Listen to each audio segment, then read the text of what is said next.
Hello po. Ito, ako po ay nagbibilad ng dahon ng malunggay.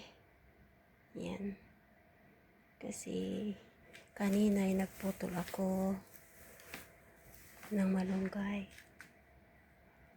Sayang naman ang dahon. Kaya kinuha ko po lahat. Fresh na fresh. Kasi balak kong gumawa ng malunggay powder or moringa powder.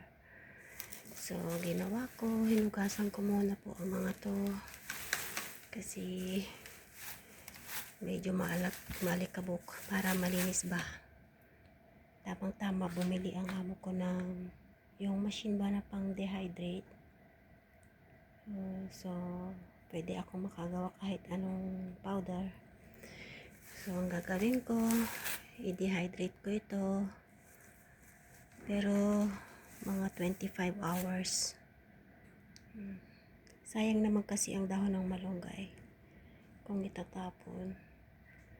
Yan. Kaya, i-dehydrate ko siya tapos gawing moringa powder.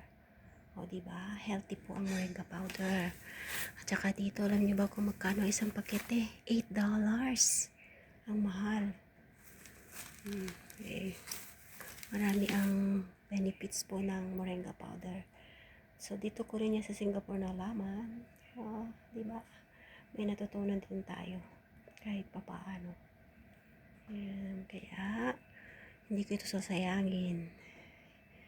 I-dry ko lang muna siya kasi hinugasan ko siya. Para at least malinis po. Pag i-dehydrate ko, at saka gawing moringa powder.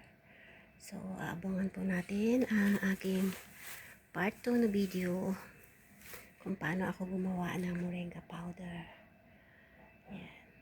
So, sa ngayon muna, kailangan natin medyo patuluin lang yung tubig. Medyo tuyuin natin siya para at least hindi siya masyadong basa pag lalagay ko sa dehydrate machine na binili ng amo ko.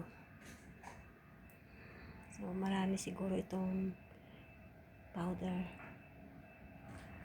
Yan, healthy po yan. Ang moringa natin ay healthy. Moringa ang tawag.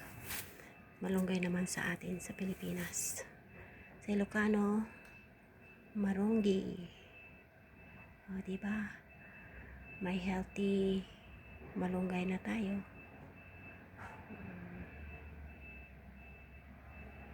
Yan. Abangan po natin ang part 2 ng aking video. Sa ngayon, ito muna, tuyuin muna natin siya.